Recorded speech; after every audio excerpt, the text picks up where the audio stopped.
Today, I woke up feeling very refreshed. It was because I was going to get to see my daughter Emma and my grandson John after a long time. I was fully prepared with a housewarming gift and treats for John. In high spirits, I left the house with my husband and we arrived at Emma's new home after a few minutes. It was a very beautiful and splendid house, predominantly white. I couldn't contain my excitement to see everyone, but Emma and the others only spoke to my husband. They didn't say anything to me, nor did they make eye contact. My husband handed Emma the housewarming gift and gave John the treats I had prepared, and they walked to the dining table while chatting. Then, Emma, John, and my husband started talking happily around the table. I continued to stare blankly at them as they talked.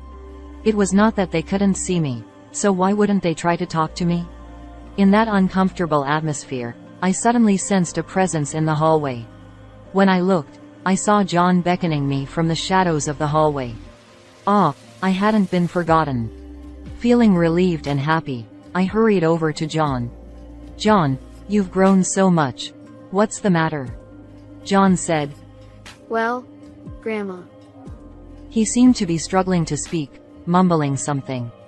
After a while, he finally opened his mouth.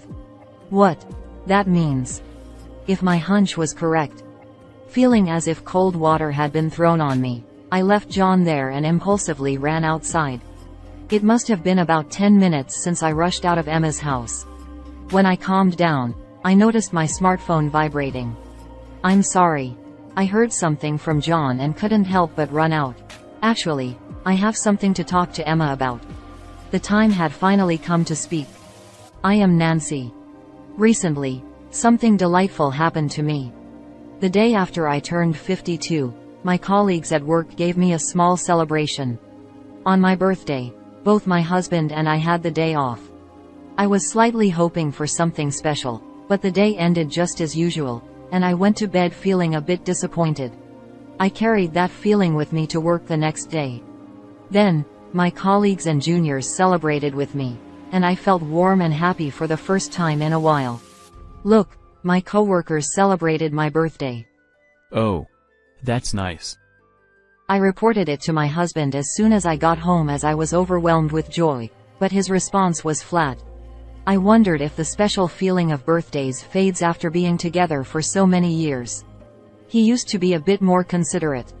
30 years ago, my husband and I met through a mutual acquaintance. I was drawn to his subtle kindness and pleasant demeanor, and we started dating. Over time, we got married and had a daughter, reaching the peak of our happiness. At the beginning of our marriage, he was just as kind as when we were dating. However, one day, despite the birth of our daughter, he started coming home late and going out more often, claiming it was for work-related socializing. I wondered where he was and what he was doing under the guise of socializing. As I was frustrated by his frequent outings, I asked him, "You've been going out a lot lately. Where do you always go?" He quietly opened his mouth. Slot. I felt like sighing. It seemed he had gotten hooked on gambling, which started as a work-related activity. I understand it might be hard to stop suddenly, but could you try to reduce the number of times you go? Hoping to prevent him from getting further into gambling, I made this request. I'll try my best, he said. I decided to trust and wait for my husband to change. A few days after that conversation, on the day our daughter Emma started attending kindergarten, I noticed that the collection bag for the kindergarten was empty. I wondered if I had forgotten to put the money in and started looking for it, but it was nowhere to be found. You need to leave for the kindergarten, or you'll be late, my husband said, seeing that I was still not ready to leave despite the time. I want to take her to kindergarten, but the collection bag I had prepared is empty. Where could money have gone? My husband started to panic. I'm sorry. I was short on money and used some yesterday. I was so shocked by his sudden confession that I was speechless. Why? Why did he take money from the collection bag? Questions raced through my mind. A mix of shock and confusion overwhelmed me. I decided to pretend everything was normal and take Emma to kindergarten, and planned to talk about it that night. Not enough money? Is it because you spent it on the slot? How much did you spend? He looked apologetic with tears in his eyes and apologized in a small voice. I had asked him to reduce his visits to the slot, but he couldn't stop going. In fact, he started spending more money, dipping into our living expenses. As he continued to explain, even more shocking facts emerged. It turned out that he had taken out loans in my name. I couldn't believe it was real. I'll reduce the number of times I go to the slot. I'll repay the debt without causing you any trouble. Nancy. He pleaded, tears in his eyes. Can I trust this man's words? Can someone addicted to gambling quit so easily? Although these thoughts were in my mind, I decided to end the conversation since I realized that continuing to talk wouldn't solve the problem immediately. The three of us usually slept together, but I wanted to calm down, so I slept separately from my husband. In the middle of the night, I lay down next to Emma, who was sleeping soundly, and a word flashed through my mind. Divorce, maybe. I whispered softly as I closed my eyes. When I looked beside me, I saw Emma's peaceful sleeping face. If we got divorced, Emma would lose her father. To Emma, he was a kind father who played with her often. And Emma was very attached to him. Alright, I'll try to believe in him. I thought it would be unfair to Emma if I divorced impulsively, so I decided to trust that my husband would change. However, it wasn't that simple. My husband repeatedly dipped into our living expenses. Each time we talked about it, but he kept doing it. Frustration grew with his lack of change, and sometimes I didn't want to talk to him or even see his face. But I didn't want Emma to see her parents' strained relationship. I held back from divorcing my husband, though I was driven by the desire to protect Emma from sadness, no matter how many times he betrayed me. Unaware of the conflicts between my husband and me, Emma grew up quickly and became 15. Dad, Mom, listen. I got a good score on the recent mock exam. She has grown into a very studious child, though I wonder whom she took after. Wow. You did great. My husband said. That's amazing. What a relief. I added. The once little Emma was now talking excitedly about her upcoming high school entrance exams during dinner. Only 2 months until the exams. Around midnight, I realized her light was still on as I passed by Emma's room. It seemed she was studying late. I thought I might bring her a snack to give her a little break. Emma, sorry to interrupt your studying. I'm coming in. Mom, what's up? You're studying so hard, so I brought you some pudding as a treat. Wow. Perfect timing. I was just thinking about taking a break. Emma eagerly ate the pudding. She had studied so diligently every day that I sometimes worried she might be overdoing it. I was very impressed by her dedication to getting into her desired high school. Oh, by the way, Dad gave me this the other day.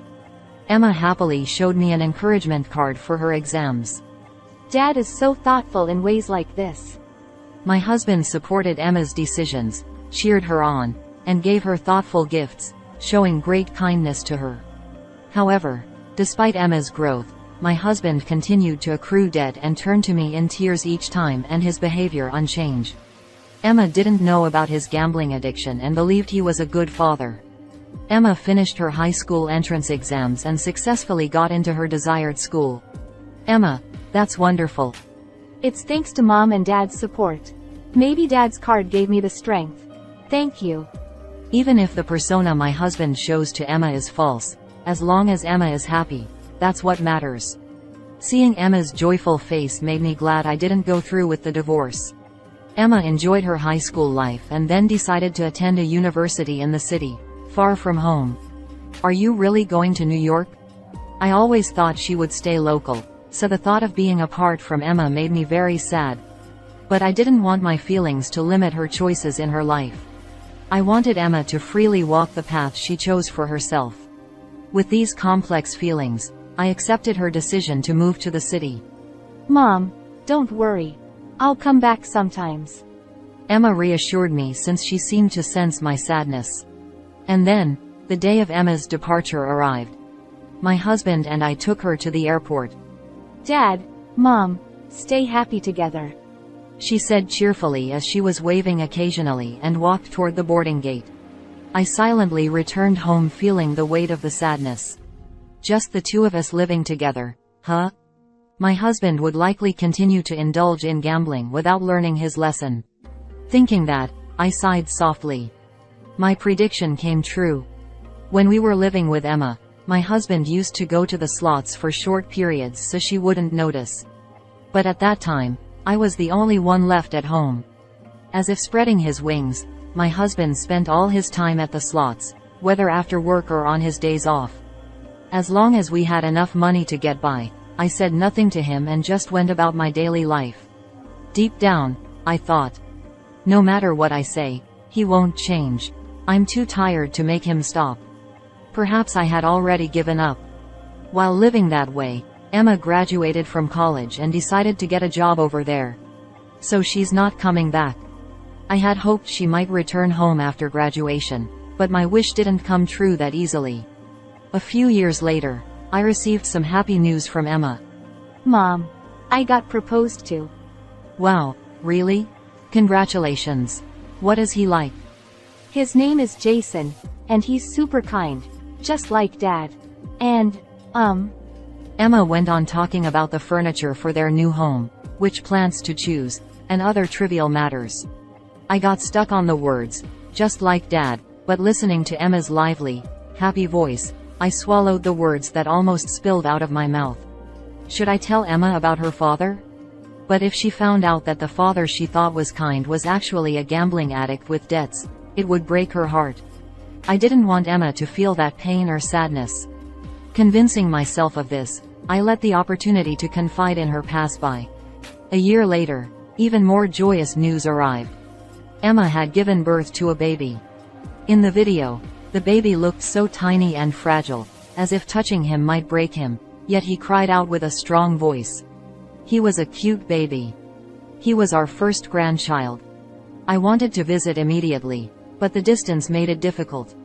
They named him John, and Emma sent photos and occasionally made video calls since she thought I couldn't go to see.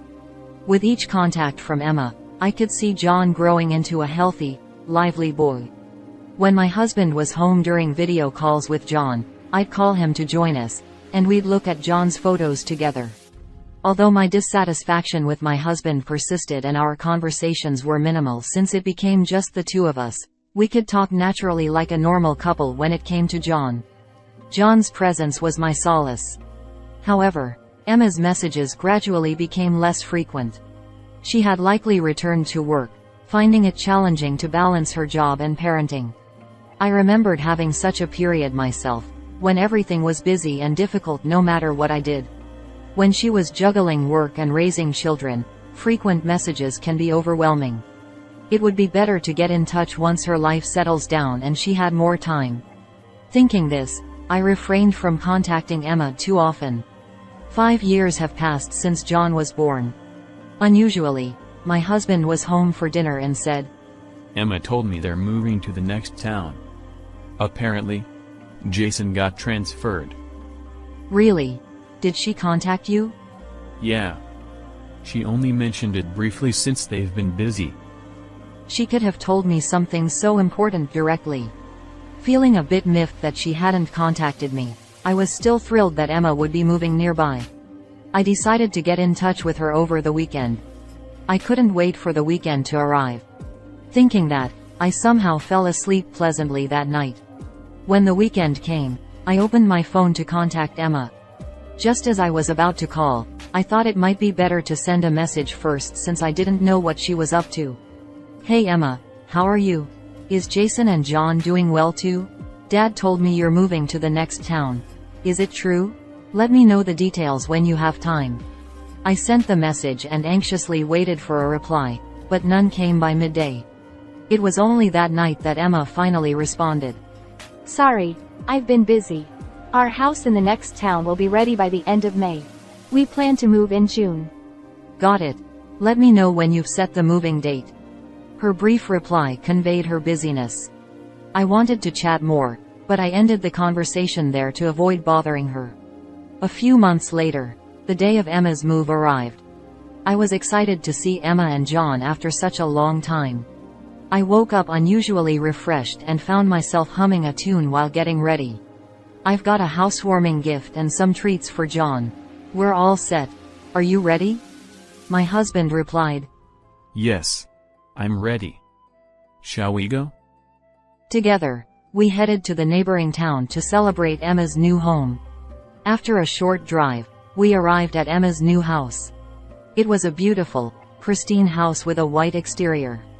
I entered the house eagerly, excited to see how much John had grown. My husband greeted Jason. Hey Jason. What a splendid house you've got here. Jason responded. Long time no see. Please, come in. Emma welcomed us. Dad, welcome. Come in, come in. John exclaimed. Yay. You're finally here. Emma, Jason, and John rushed to greet my husband and invited him in. As my husband moved forward, I quietly followed behind. However, it seemed that all three only acknowledged my husband, not saying a word or making eye contact with me. Thinking it was just my imagination, I sat down on the living room sofa. My husband presented the gifts.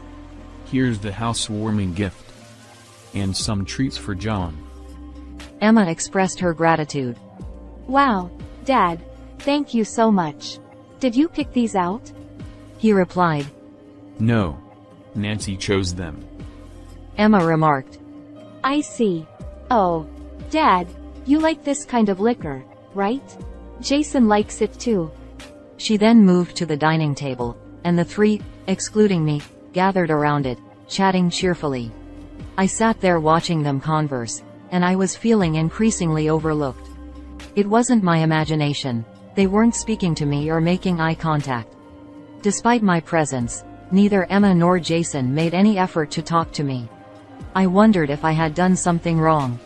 Even John, who used to recognize me so well on video calls, didn't come near me. Perhaps he had forgotten my face since we hadn't video called in a while. Puzzled by Emma and Jason's behavior, I remained seated on the sofa. In that uncomfortable space, I suddenly sensed a presence in the hallway. Looking over, I saw John beckoning me from the shadows of the hallway.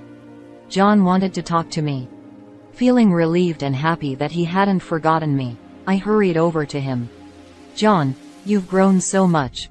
What is it? Do you want to tell Grandma something? John hesitated, mumbling as if he found it hard to speak.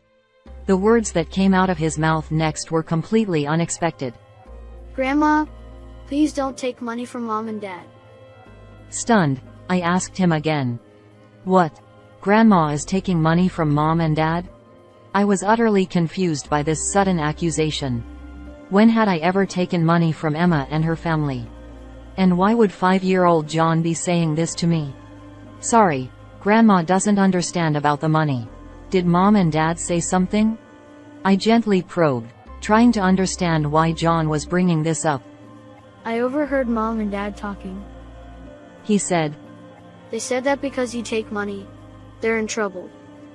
They said they can't give you money anymore. Please don't make Mom and Dad suffer. John's eyes welled up with tears as he pleaded with me. Seeing his sad face, I couldn't help but stroke his head. As I patted John, a realization hit me. Could it be? For the past year or two, my husband hadn't talked to me about money. I had assumed he was just doing better with his gambling, so I didn't think much of it. But if my suspicion was correct, feeling as though cold water had been poured over me, I left John standing there and ran outside. After running for a bit and getting out of breath, I sent a message to my husband on an app. Then, I headed straight for a nearby place without looking back. It had been about 10 minutes since I rushed out of Emma's house. Calming down, I noticed my phone vibrating. Before I could pick it up, the vibration stopped. I saw that there were multiple missed calls from Emma. I decided to call her back and apologize for leaving without saying anything. Sorry for leaving so suddenly without saying goodbye. Emma responded. That's fine, but after we noticed you were gone, Dad suddenly left too. What's going on with you two? Emma sounded confused. I'm sorry. I heard something from John and just ran out. I actually have something to talk to you about. The time had finally come to tell her. What John mentioned was completely unfamiliar to me. It was almost certainly my husband's doing. He must have been borrowing money from Emma and her family without telling me. If this continued, he would keep pestering them for money. I didn't want them to suffer as I had, so I decided to tell Emma everything. I know you love Dad very much, but I've been troubled by him for a long time. Emma replied, Okay. Dad has been addicted to gambling since before you were born. He hasn't been able to shake the addiction, and during the worst times, he even dipped into our living expenses. Emma sounded shocked. What? I didn't know that. I've had to take out a lot of loans in my name because of him. I'm still slowly paying them off, but Dad hasn't changed, and there's still a long way to go. Emma said. Wait a minute. That's not what I heard. Isn't it you who's in debt and struggling? Did Emma think I was the one with the debts? Emma said. About 2 years ago, Dad asked to borrow money. When I asked what it was for, he didn't give a clear answer and only said that you were in trouble. It wasn't a huge amount, so we lent it to him.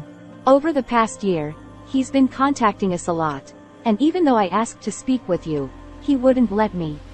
According to Emma, my husband had been contacting Emma and Jason, asking for money because I supposedly had debts and couldn't repay them. And this has happened more than once. Moreover, my husband had told them this to prevent them from contacting me directly. Mom has gone a bit crazy because of her debt. So don't contact her. If she gets worse, it'll be a problem. So it's best not to provoke her. Hearing this from Emma pushed me to my breaking point. How could he have the nerve to borrow money from our daughter's family? I'm really sorry that Dad has been causing you trouble, and I'm sorry for not telling you about him earlier. I deeply regretted not sharing my husband's behavior with Emma sooner. Because I kept silent, Emma and Jason had suffered so much. I couldn't stop thinking about the opportunities I missed to tell her and regretted them deeply. I kept it a secret because I knew how much you loved and looked up to Dad. I didn't want to take him away from you. I wanted him to be a good parent in your eyes and for us to seem like a happy family. Emma listened in silence as I spoke through tears. After a while, she spoke in a trembling voice. If you were struggling that much, I wish you had told me. Even as an adult, have I been that unreliable? No matter what, my feelings for you and Dad won't change, and we're family because we can talk about anything, right? Her words made my tears flow even more. Emma said. So, do you know why Dad left in such a hurry earlier? Right, I had completely forgotten about my husband. After hearing from John, I reached my breaking point and went to the city hall. I messaged Dad saying, I got the divorce papers. I can't take it anymore, I'm divorcing you. Emma replied. That's why he looked so panicked when he checked his phone. He was in such a rush that he left the door wide open. He didn't even get to drink his favorite liquor. Serves him right, though. She chuckled as she said this. Emma, I'm going to divorce Dad. Emma responded. I understand. Thank you for trying so hard all this time. Also, I'm sorry for believing what Dad said and treating you badly. Will you forgive me? Of course. It was quite a shock to be ignored, but I'm glad we're talking again. With this, Emma and I reconciled and were able to talk as we used to. It seems Emma shared the truth with Jason as well. Later, I received an apology call from him. Jason said, I apologize for my rude behavior the other day. Emma told me everything. Don't worry about it. I'm sorry for causing trouble with my husband. I'll make sure he repays the money. Jason continued. I have a friend who specializes in divorce mediation. Would you like me to introduce you? I was able to reconcile with Jason too, and he even offered to help with the divorce preparations. Since it was difficult to live in the same house as my husband until the divorce was finalized, I rented an apartment and lived alone to avoid seeing him. The preparations for my side of the divorce went smoothly, and all that was left was to file for mediation. The person Jason introduced was very skilled and recommended that I also claim alimony to make up for everything that had happened. Without hesitation, I proceeded to file for alimony. While receiving money wouldn't change the past, It would help lighten the burden. Hello, is that you? I'm ready for the divorce. How are things on your end? I'm really sorry for everything, Nancy. Can you reconsider? I promise I won't go to the slots anymore. And I'll properly repay Emma and Jason. Please, come back home. I've heard, I won't do it again so many times before. Can you understand the pain I've felt from believing your words and being betrayed over and over? Remembering the countless betrayals made my chest tighten with pain.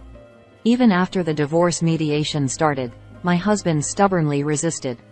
But after multiple sessions, we finally finalized the divorce. We arranged for my husband to repay the debts in my name, freeing me from the burden of debt. The money borrowed from Emma and Jason was also legally arranged to be repaid by my husband. After the divorce, my husband continued living alone in our former house. However, gambling addiction is truly terrifying. Despite everything, my husband couldn't quit gambling. Unable to borrow money and with nowhere to turn, he eventually resorted to using his company's funds. Now, he seems to be living quietly in a town far from our hometown. He's working steadily to pay off alimony and the debt. One day, a while later, I visited Emma's house. As we chatted and had lunch together, the conversation suddenly shifted. Hey Mom, Jason and I have decided something. Why don't you come live with us? I was surprised and overjoyed by the unexpected proposal. But I had already caused enough trouble for Emma and Jason. I couldn't impose on them any further. I'm very happy, but I'll just accept your feelings. As soon as I said that, John's enthusiastic voice rang out. Does that mean Grandma will live with us? Yay. Grandma, we'll be together all the time. Happy. Seeing John's joyful expression and excitement, I felt it would be more impolite to refuse. Can I really lean on you like this? Of course. John is excited, and Jason and I would be happy to. Plus, it will be fun living together. And so, I moved in with Emma's family. Since both Emma and Jason wanted to focus on their careers, I spent my days helping with housework and taking care of John. Thanks to that, my days were very fulfilling. While living this enjoyable life, I sometimes thought about the past. During the most difficult times, what would have happened if I had trusted Emma, even though she was still a student, and talked to her about her father? If I had confided in her when she got married, would the future have been different? But by finally gathering the courage to speak up, I am now able to live a life of incomparable happiness. Grandma, I'm home. Guess what? Today, my teacher. Watching John happily recount his day with a beaming smile, I wished this happiness would